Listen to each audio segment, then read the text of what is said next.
I'm sorry I haven't a clue, the antidote to panel games.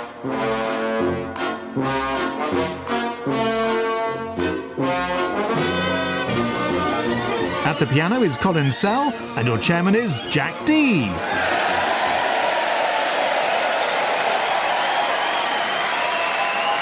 Thank you. Hello, and welcome to I'm Sorry I Haven't a Clue. You join us for a second visit to the Old Vic Theatre in the London borough of Southwark. As long ago as the 12th century, hospitals were established here outside London's city walls to prevent the spread of disease. They gained favour with the Plantagenet kings, and in 1187 Richard the Lionheart became their first transplant patient.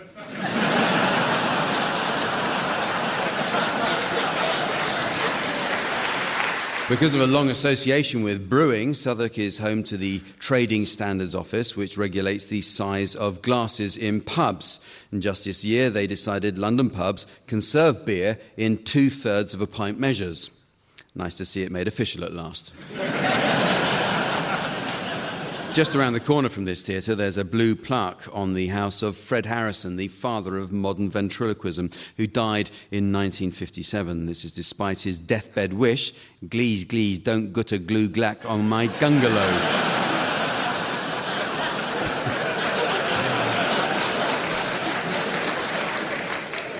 But Harrison surely won't be the last to have died here, misunderstood and ignored.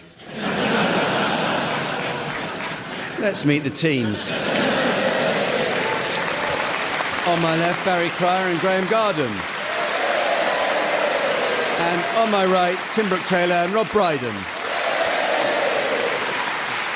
And here to ensure that each of our panel will hold their own, please welcome our talented scorer, the delightful Samantha.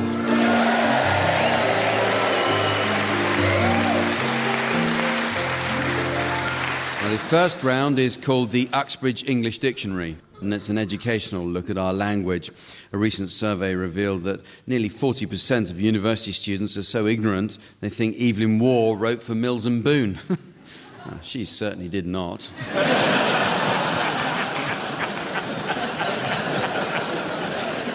English is a rich and varied language, but there's often confusion between apparently similar terms. For example, a lot of people don't know the difference in meaning between oratorios and operettas. Anyone taking the trouble to look them up will find that oratorios are a form of musical composition sung by a solo voice and chorus, but without stage, costume or scenery, whereas operettas are people who work in telephone exchanges.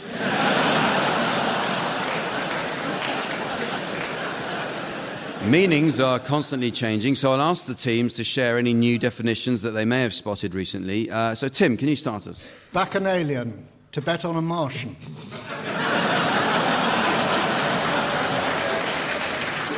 And Rob? Dependable, a confident swimmer.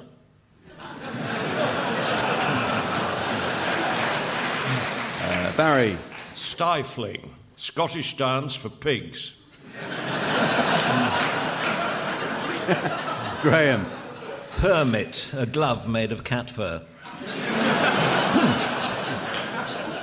Parental, you never actually own the fruit.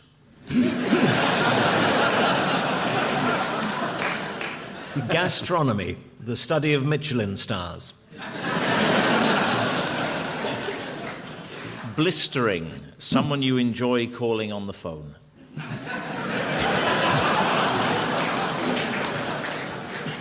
Tabby, big church in Yorkshire.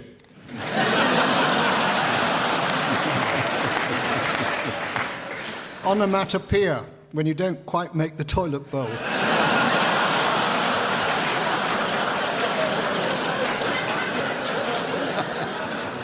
Mendips, cannibal buffet. Begat, what you wear on a big head. Clamour, mallet for opening clams.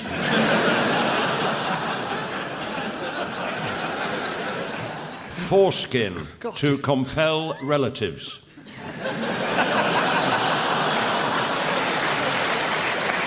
Well, the teams are going to sing along to a selection of well-known discs now in the round called Pick-Up Song. Oh. And this is where the teams sing along to a selection of records, so it's a bit like karaoke. And I have to say, I'm not a fan of the fad for karaoke in pubs. If I want to see some hopeless drunk ruining an Amy Winehouse song, I'll go to an Amy Winehouse concert.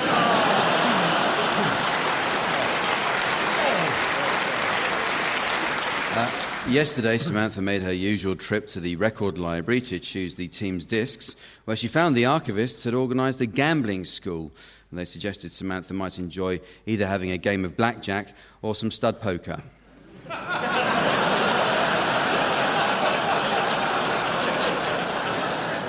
Samantha is back and ready to give the discs a spin. You should each sing along with your record teams until Samantha turns the volume down. If, when the music returns, you're within a cheesy quaver of the disc, I'll be awarding points. And points mean the directions on a magnetic compass. What do points mean? And this week's prize is essential formal wear for your mother's cross-dressing brother. It's this beautiful uncle-length ball gown.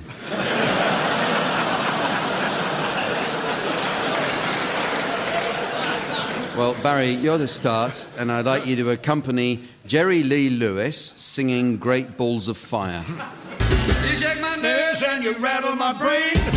Too much loving drives a man insane. You broke my will, but what a thrill. Goodness gracious, great balls of fire. I left with love 'cause I thought it was funny. You came along and you moved me, honey. I've changed my mind, this love is fine. Goodness gracious, great balls of fire. Kiss me, baby. Feels good. Hold me, baby. I wanna love you like a lover should. You're fine, so kind. I gotta tell this world that you're mine, mine, mine, mine.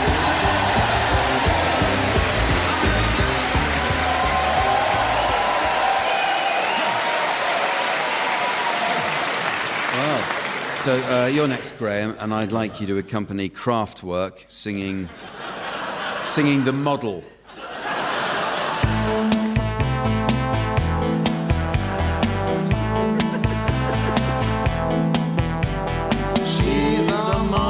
She's looking good.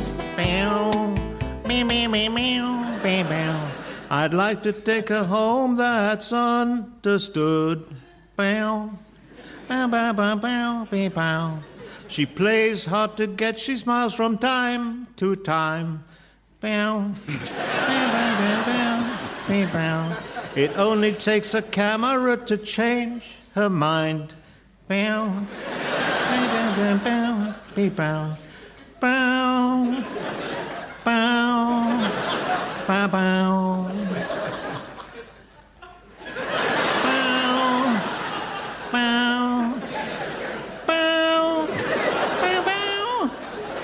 She's going out to nightclubs drinking just champagne. And she has been checking nearly all the men.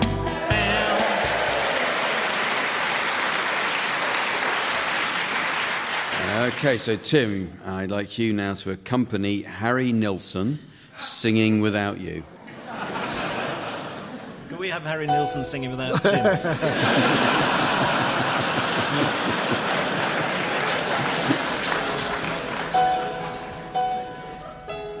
No, I can't forget this evening or your face as you were leaving, but I guess that's just the way the story goes. You always smile, but in your eyes your sorrow shows. Yes, it shows. It really shows. No, I can't forget tomorrow when I think of all my sorrow, when I had you there, but then I let you go. And now it's only fair that I should let you know what you should know.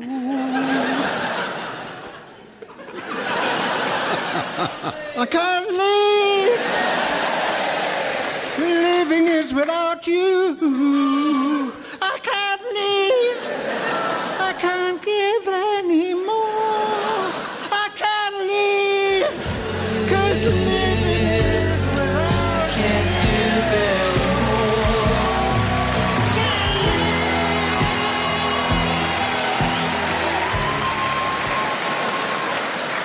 Thank you very much, Tim. You should really try and reach those high notes with your hands above the desk. So finally, you, Rob, please, would you accompany Queen singing Don't Stop Me Now? Alive, and the world, I'll turn it inside out, yeah. I'm floating around in ecstasy, so don't stop me now. Dootin', dootin', dootin'. Don't stop me. 'Cause I'm having a good time, having a good time. I'm a shooting star leaping through the sky like a tiger, defying the laws of gravity. It's too low. I'm a racing car passing by like Lady Godiva. I'm gonna go, go, go. There's no stopping me. I'm burning through the sky, yeah. 200 degrees, that's why they call me Mr. Fahrenheit. I'm traveling at the speed of light. I want to make a supersonic man out of you. You. Don't stop me. Such a good time, having a ball. Stop me now. If you want to have a good time. Oh, thank you, Rob. It was just like having Freddie in the room with us. Freddie Truman. To be fair, Jack, it's a very difficult song. Well, Freddie did it okay, didn't he? There's much trouble with it when he sang it. Okay, well, the teams are going to give full vent to their acting skills now in a round called Sound Charades. Now, this took the old TV favourite, Give Us a Clue, as its inspiration. And that's inspiration as in the expressions daylight inspiration, highway inspiration, and inspiration with violence. The undisputed mime meister of Give Us a Clue was, of course, Lionel Blair. But even he occasionally found himself thrown by the simplest of titles. As Christopher Biggins recalls, Lionel was only too pleased to receive the Dirty Dozen. But getting the sting afterwards soon wiped the smile off his face.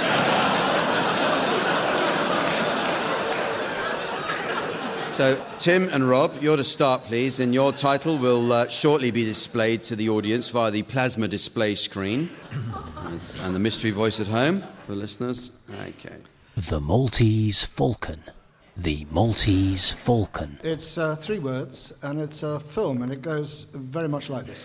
All right, ladies and gentlemen, here's you come along Oxford Street. Here we are. Here's a chance to get a bit of money. Here's a chance to get a bit of money. Sir, you want to have a go at this, sir? Well, yes, what is it? Right, give me a fiver first of all. So give me a fiver. Right. There you go. Now, if you can get this right, you can have the fiver back and doubled. All right, here we go. I'm going to take this small spherical chocolate. All right, there it is, small spherical chocolate, right? Now then, keep a look at it, right? I'm going to put it from here, I'm going to put it from here, I'm going to put it down to there, right? If you can see it go down from here, up from there, down to there, okay, you get double the money back, okay? Ready, there we are. Did you see it? No, I didn't. Well, then I'll keep your money. Goodbye. The end.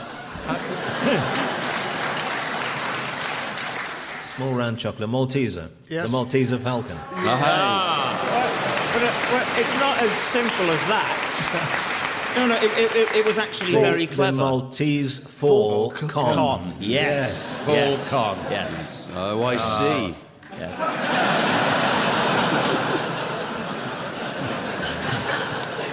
That was fun. Let's try another one. It's a further title now being displayed for you, Barry and Graham, and once more as the mystery voice for listeners at home. Never mind the buzzcocks.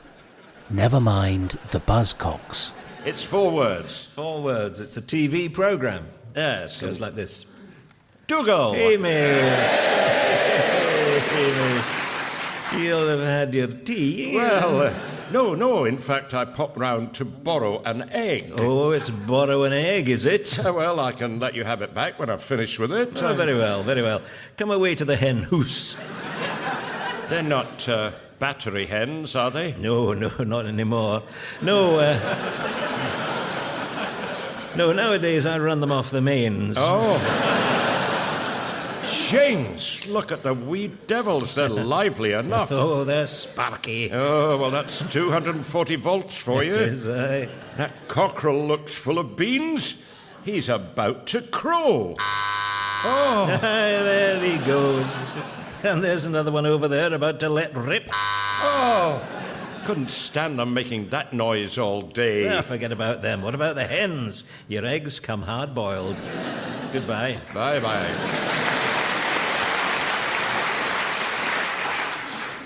And it's a TV show. Yes. Yep. 4 words. Yes. Cash in the attic.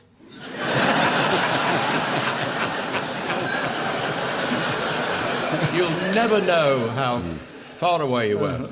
One of those words is correct. Let's hens, cockerels. Hencock's half hour. Is it? It should be, but it isn't. What noise did they make? Cluck, cluck. Cock, cluck. What noise did they make? Cluck. Oh, buzz. Yes. Have I got news for you? It's never mind the buzzcocks.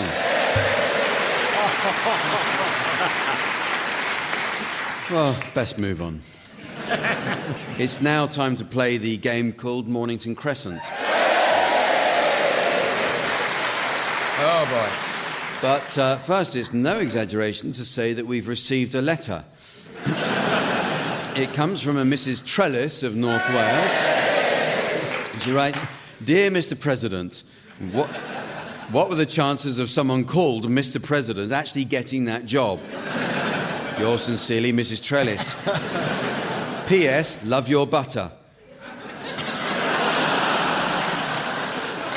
Okay, so on with the game, team. And can I say how excited we are to be playing it at the Old Vic, site of the first Game of Temperance, Mornington Crescent, home to the only extant copy of N.F. Stovold's original rules.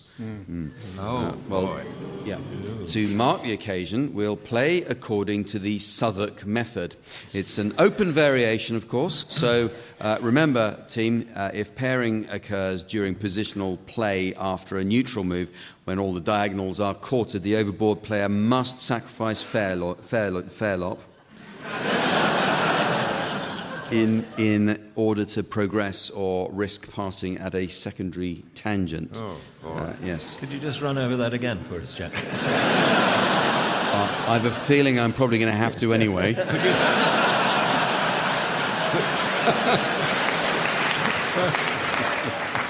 And of course, Tim, it requires you to start by making use of Mortimer's famous opening, please. Right. I think I have. Well, I have to with Mortimer Mansion House. Oxford Circus. I don't think you've heard of Mortimer's, have you? Can I, Mortimer. before we move on, Jack, if I deliberately played a secondary tangent, can I bypass fairlop?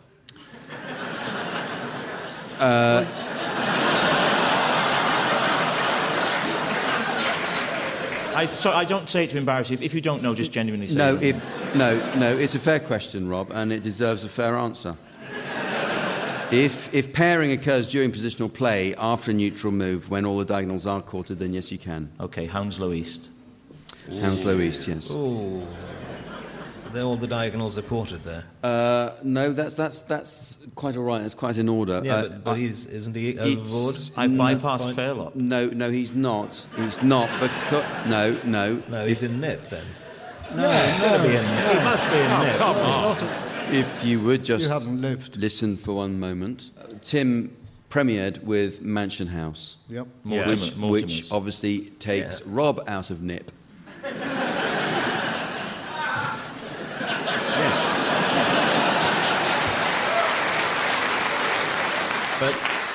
But it doesn't apply in an open variation, surely. It does with Mortimer. Do you want me to That's look the it whole up? point of Mortimer. All right, okay, let's look it up. Look it up. I'm not that to be childish about this. We've got the book here, and we'll just have to look it up.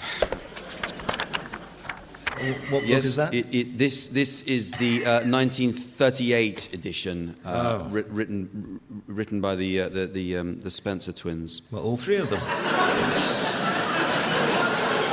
That's weird. Well, what have the Spencer twins got to say on the matter? Well, they are, as I correctly said, it does take Rob out of nip, and so what are you? Oh, so you're questioning the rule book? In 1937, that might have been all right, but I mean, We play the modern rules here, don't we? Well, I don't particularly want to have to go all the way down to the vaults to look up in the original Stowe Vaults original. I think that's got to be the... all right, if you really want it that way. Okay, it? let's do it that way. I'm sorry it's come to this. I'm sorry you've all had to become so petty. As far as I was concerned, it was an enjoyable game until you started questioning the rules. Yes. But now I'll go and find out for you.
It doesn't say.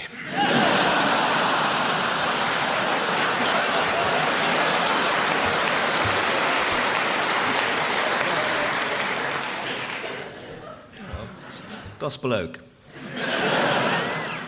Oakwood. Yeah. Go on. Mornington Crescent. Yes.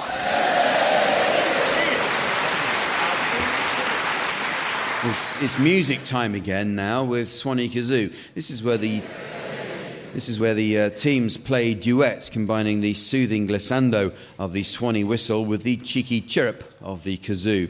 Once an unlikely pairing, the Swanee whistle and the kazoo now go together as naturally as pick and mix, or both and nostrils.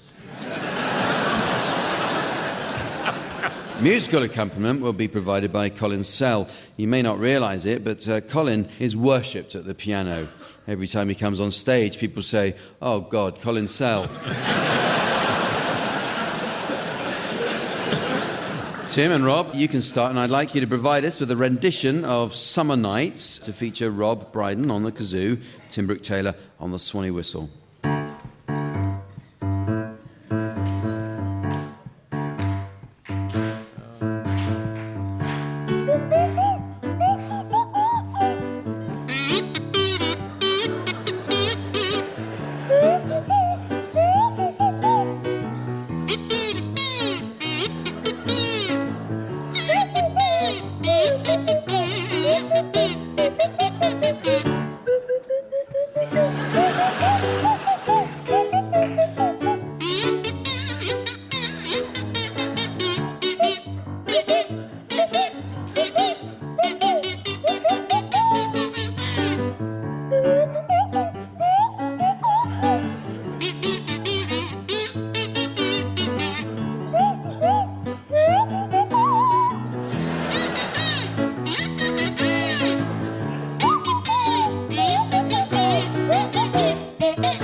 Okay.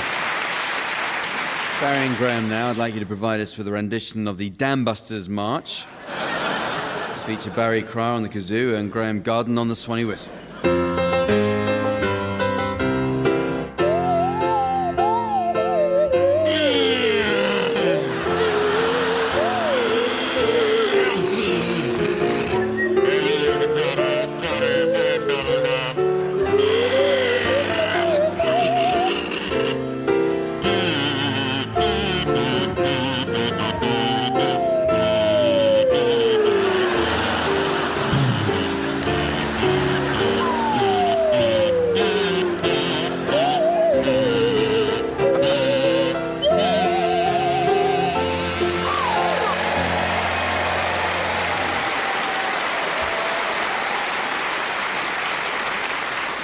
Very good, but next time, Barry, could you please use the kazoo? Well, it's very nearly the end of the show, but there is just time to fit in a round of Parliamentary songbook. Now, as we're doing a round about members of Parliament, it would be all too easy to get laughs out of their recent problems. So make a note of that, will you please, teams? One who springs to mind is Tony McNulty, MP. He claimed £60,000 in housing expenses despite still living at home with his parents. At the time, he was both Employment Minister and a very naughty boy. OK, teams, I'd like you please to suggest titles of songs likely to appeal to MPs and others involved with politics. So you can start us, please, Rob. Mandy.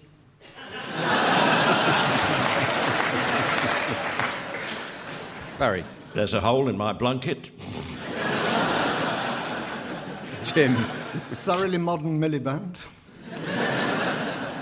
Graham. My Funny Heseltine. You put your Nick Clegg in, your Nick Clegg out. I want to be NP, but I can't be NP until you be NP too. On the street where you claim to live.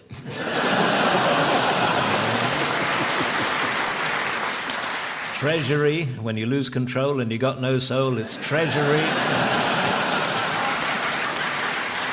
Super tally, fake statistics, expenses, sod the voters. I just don't know what to do with my wealth. You say UKIP and I say bollocks. And so, ladies and gentlemen, as the little Jack Horner of fate pulls out his plums of doom before the school matron of destiny says cough. I notice it's the end of the show, so from the team, Samantha, myself, and the good people here at the Old Vic Theatre in London, it's goodbye. Goodbye. Barry Cryer, Graham Garden, Tim Brooke-Taylor and Rob Brydon were being given silly things to do by Jack Dee, with Colin Sell setting some of them to music. The programme consultant was Ian Pattinson and the producer was John Naismith.